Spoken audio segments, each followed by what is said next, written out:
দেশত 5 ৰাজ্যৰ নিৰ্বাচনৰ প্ৰচাৰ অভিযান চলি আছে। ইতিমধ্যে প্ৰথম পৰ্যায়ৰ নিৰ্বাচন অনুষ্ঠিত ভোটগ্ৰহণ অনুষ্ঠিত হৈ গৈছে ছত্তীশগড়ত, মিজোৰামৰ ভোটগ্ৰহণ প্ৰক্ৰিয়া সমাপ্ত হৈছে।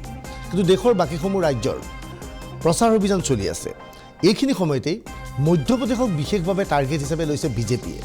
বিজেপিৰ ধাৰণা যে মধ্যপ্ৰদেশত শিৱৰাজ সিং চৌহানক পুনৰ মুখ্যমন্ত্ৰী ৰাখিব পৰা যাব, সেইবাবে সৰ্বশক্তি প্ৰয়োগ কৰিছে। আৰু মধ্যপ্ৰদেশত বিভিন্ন নেতা ব্যস্ত হৈ পৰাৰ সময়তেই অসমৰ মুখ্যমন্ত্ৰী হিমন্ত বিশ্ব শৰ্মাকো মধ্যপ্ৰদেশত প্ৰচাৰ অভিযানত ব্যস্ত ৰাখিছে বিজেপিৰ নেতৃত্বই। হিমন্ত বিশ্ব শৰ্মাই মধ্যপ্ৰদেশত কি কৰিছে?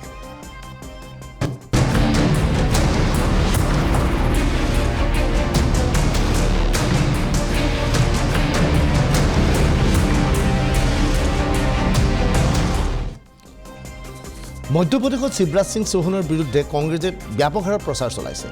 কংগ্ৰেছৰ মুখ্যমন্ত্ৰী পদপ্ৰাৰ্থী হৈছে কমল নাথ। এতিয়া কমল নাথৰ বয়সক লৈ বহু বিতৰ্ক হৈছে।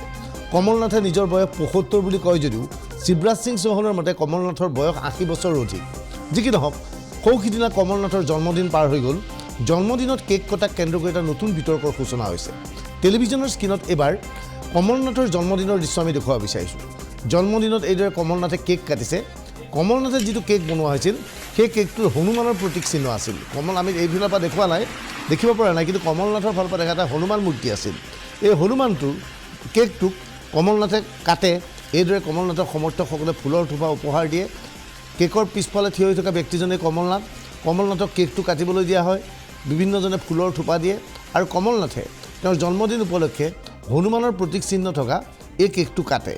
এই কেক কটাই চাওক কমল নাথে কেনেকৈ কেক কাটিবলৈ গৈছে। এক কথাত ক'বলৈ গ'লে কেক কাটি জন্মদিৱস উদযাপন কৰিছিল কমল নাথে।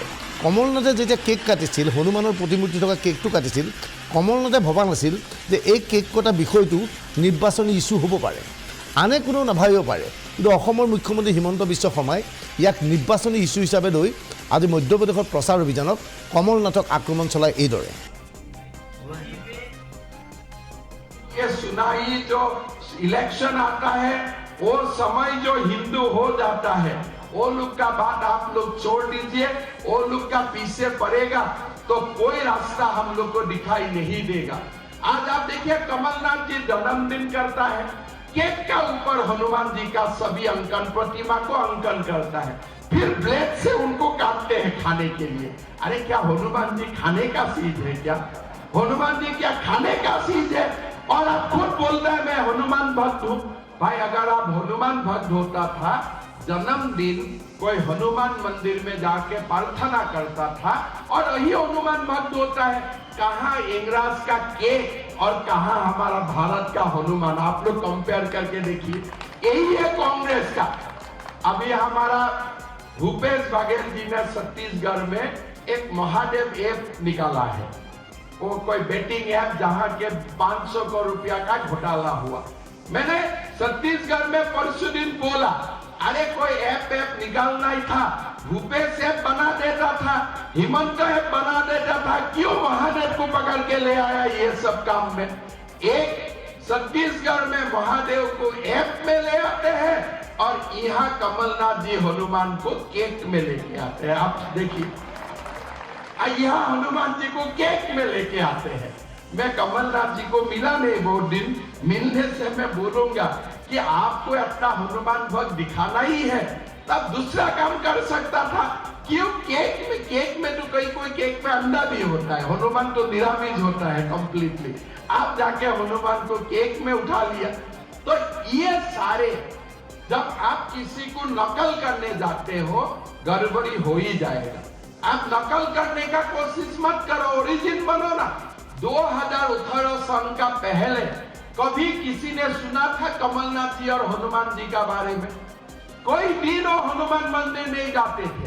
लेकिन अब जब उनको लगा कि देश में हिंदू को अपमान करके अभी और कोई मुख्यमंत्री नहीं बन सकता है, तब वो लोग हिंदू बनने का नाटक शुरू। मुख्यमंत्री दायित्व लोৱাৰ পিছৰ পৰাই বা মুখ্যমন্ত্ৰী দায়িত্ব লোৱাৰ আগৰ পৰাই অসমত অৰুণোদয় আঁচনি চলি আছিল। অৰুণোদয় আঁচনিৰ জৰিয়তে নিৰ্বাচনৰ বতৰত বিজেপিয়ে যথেষ্ট মহিলা ভোটাৰৰ সহায় লাভ কৰিছিল। আচলতে মধ্যপ্ৰদেশ নিৰ্বাচনৰ প্ৰাক মুহূৰ্তত আজিৰ প্ৰায় এটা বছৰৰ পূৰ্বে মধ্যপ্ৰদেশত শিৱৰাজ সিং চৌহানক সাক্ষাৎ কৰি হিমন্ত বিশ্ব শৰ্মাই অসমৰ অৰুণোদয় আঁচনিৰ বিষয়ে অৱগত কৰিছিল।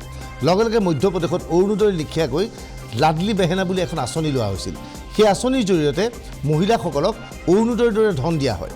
আজি হিমন্ত বিশ্ব শৰ্মাই মধ্যপ্ৰদেশত শিৱৰাজ সিং চৌহানক প্ৰশংসা গাবলৈ গৈ কয় যে প্ৰকৃততে শিৱৰাজ সিং চৌহানৰ এই আঁচনিয়ে তেওঁ চুৰি কৰিছিল। এইদৰে মন্তব্য কৰে আৰু শিৱৰাজ সিং চৌহানৰ প্ৰশংসাত পঞ্চমুখ হৈ পৰে অসমৰ মুখ্যমন্ত্ৰী। जो थोड़ा अमीर घर का है, ट्यूशन होता है, वही मेडिकल सीट मिल जाता था, लेकिन शिवराज जी ने निर्णय किया ना 5% मेडिकल सीट शासकीय स्कूल से जो पढ़ के निकालते हैं उनके लिए संरक्षण होगा। मैं यहाँ सुना और जाके आसाम में मैं तुरंत इंप्लीमेंट कर दिया। मैं यहाँ में लाडली बहना स्कीम का बारे में सुना और असम में जाके मैं वो भी इंप्लीमेंट कर दिया। अभी असम में भी आपका आशीर्वाद से वो स्कीम मैंने शुरू कर दिया। मतलब मध्य प्रदेश आज देश को नेतृत्व दे रहा है। मध्य प्रदेश आज देश को सिखा रहा है। मैं 1.5 करोड़ माताओं को नहीं दे पाया। असम में मैं 30 लाख माताओं के लिए लाडली बहना स्कीम 1250 रुपया स्टार्ट कर दिया यहाँ से सीख के। लेकिन हाँ, मेरा संसाधन थोड़ा कम है, मैं 1.5 करोड़ को नहीं दे पाता हूँ, लेकिन आज कम से कम मध्य प्रदेश पूरा भारत को प्रेरणा दे रहा है। लास्ट टाइम जो मैं मध्य प्रदेश आया 2 स्कीम यहाँ से लेके गया, लाडली बहना स्कीम और मेडिकल में सरकारी स्कूल का विद्यार्थियों के लिए 5% सीटों का रिजर्वेशन। মধ্যপ্ৰদেশৰ নিৰ্বাচনৰ বাবে আজি হিমন্ত বিশ্ব শৰ্মাই এক ৰোড শ্ব'ত অংশগ্ৰহণ কৰে। হিমন্ত বিশ্ব শৰ্মাই ৰোড শ্ব' মন কৰক, যথেষ্ট সংখ্যক বিজেপি কৰ্মী আগবাঢ়ি আহিছে এই ৰোড শ্ব'ত।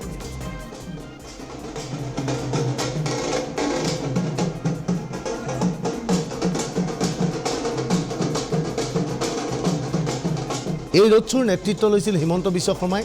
পথৰ দুয়ো কাষে যথেষ্ট সংখ্যক লোকৰ সমাগম ঘটিছিল আৰু অসমৰ মুখ্যমন্ত্ৰীক মধ্যপ্ৰদেশৰ নাগৰিকে আদৰণি জনাইছিল। এইদৰে যথেষ্ট ঢাক ঢোল বজাই হিমন্ত বিশ্ব শৰ্মাই এই ৰোড শ্ব'ত অংশগ্ৰহণ কৰে। হিমন্ত বিশ্ব শৰ্মাই মধ্যপ্ৰদেশত ৰোড শ্ব'ত অংশগ্ৰহণ কৰাৰ সময়তেই মধ্যপ্ৰদেশৰ ইন্দোৰত আজি আন এক ৰোড শ্ব'ত অংশগ্ৰহণ কৰে প্ৰিয়ংকা গান্ধীয়ে। এইবাৰ কংগ্ৰেছৰ নেত্ৰী প্ৰিয়ংকা গান্ধীৰ ৰোড শ্ব'ত লৈ মন কৰক। প্ৰিয়ংকা গান্ধীৰ ৰোড শ্ব'তো যথেষ্ট সংখ্যক লোকৰ আগমন ঘটিছিল। কংগ্ৰেছৰ সপক্ষে বিশেষকৈ কমল নাথৰ নেতৃত্বত কংগ্ৰেছ চৰকাৰ হোৱাৰ আশাত প্ৰিয়ংকা গান্ধীয়ে এইদৰে ইন্দোৰত এক বিশাল ৰোড শ্ব'ত অংশগ্ৰহণ কৰে। কিন্তু এইখিনি সময়ত এটা বেয়া খবৰ, ইণ্ডিয়া এলায়েন্সৰ অন্যতম অংশীদাৰ দল আম আদমি পাৰ্টীয়েও আজি মধ্যপ্ৰদেশত আপৰ পাৰ্টীৰ ৰোড শ্ব'ত অংশগ্ৰহণ কৰে। আম আদমি পাৰ্টীৰ এই ৰোড শ্ব'ত অংশগ্ৰহণ কৰিছিল কেজৰিৱাল আৰু ভগৱত সিং মান। এই দুইজনে আপৰ পাৰ্টীৰ হৈ এটা ৰোড শ্ব'ত অংশগ্ৰহণ কৰে। অৰ্থাৎ ইণ্ডিয়া এলায়েন্সৰ মধ্যপ্ৰদেশত ভাঙোন ঘটিছে আৰু দেখা গৈছিল যে আনকি ইতিমধ্যে সমাজবাদী পাৰ্টীৰ ফালৰ পৰাও নিৰ্বাচনত মধ্যপ্ৰদেশ ৰাজস্থানত নিজৰ প্ৰাৰ্থী দিছে আৰু অখিলেশ যাদৱে বাৰে বাৰে কংগ্ৰেছক আক্ৰমণ কৰিছে। আজি মধ্যপ্ৰদেশত নিৰ্বাচনী প্ৰচাৰ অভিযানত অংশগ্ৰহণ কৰি প্ৰিয়ংকা গান্ধীয়ে ৰামায়ণৰ সাধু কয়, হনুমানৰ সাধু কয়। হঠাৎ হনুমানৰ কথা কংগ্ৰেছ নেতৃত্বৰ মনত পৰিছে এইকেইদিন সাংঘাতিক ধৰণে। হনুমানৰ প্ৰসংগ প্ৰিয়ংকা গান্ধীয়ে কিয় উত্থাপন কৰিছিল সেয়া শুনক প্ৰিয়ংকা গান্ধীৰ ভাষণৰে। इस कथा का एक मुख्य संदेश है। क्या संदेश है ये? कि जब अन्याय होता है तो हमें उस अन्याय से लड़ना चाहिए। जब ऐसा राज होता है जिसकी कुनीतियों से नुकसान होता है जनता का, तो हमें उसका प्रतिकार करना है। यही मुख्य संदेश है रामायण का भी और रामायण का इस कथा का भी। तो देखिए, यहाँ सावेर आकर ये कहना जरूरी है कि 2018 में आपने एक सरकार चुनी। लोकतंत्र है इस देश में। जो सरकार आपने चुनी वो आप ही की बनाई हुई सरकार थी। और जिस तरह से अहिरावण ने भगवान राम और भगवान लक्ष्मण के साथ छल किया, उस तरह से आपके साथ भी छल हुआ। कुछ बहुरूपियों ने छल कपट करके आपकी सरकार का अपहरण किया, आपकी सरकार चोरी की। मतलब चोरी कर ली, आपका लोकतंत्र चोरी कर लिया और उसे भ्रष्टाचार लोक में ले गए। अब उसे वापस कौन लाएगा? अगर आप हनुमान नहीं बनेंगे आज के दिन में, तो यहां से जो छल शुरू हुई, आपकी धरती से जो छल शुरू हुई, जिसकी वजह से आप 3.5 साल और एक ऐसी सरकार को भुगत रहे हैं जिसे आपने चुना ही नहीं, जो खरीद फरोख्त से बनी है, रिश्वतखोरी से बनी। अगर आप इस स्थिति को ठीक नहीं करेंगे तो कौन करेगा? ইপিনে ছত্তীশগড় নিৰ্বাচনী সভাত আজি অংশগ্ৰহণ কৰে কংগ্ৰেছ নেতা ৰাহুল গান্ধীয়ে। ৰাহুল গান্ধীয়ে নিৰ্বাচনী সভাত অংশগ্ৰহণ কৰি বিজেপিক ক্ষুৰধাৰ সমালোচনা কৰে। ये लोग वनवासी क्यों कहते हैं, मुझे बताओ, कोई बता सकता है? वनवासी शब्द में और आदिवासी शब्द में क्या फर्क है? हाँ? और वनवासी जंगल में रहने वाले। अच्छा बताइए, आपका नाम क्या है? गोवर्धन जी, आपने वो जो बीजेपी का वीडियो था जिसमें बीजेपी का नेता एक आदिवासी पे पेशाब कर रहा है, वो आपने देखा? मध्य प्रदेश में देखा आपने? आपने कभी बीजेपी के किसी नेता को जानवर को पर पेशाब करते हुए देखा है?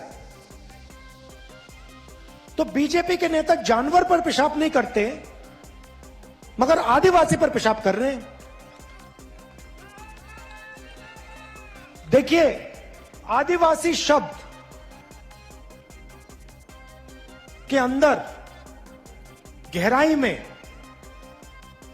बहुत जरूरी चीज छुपी हुई है।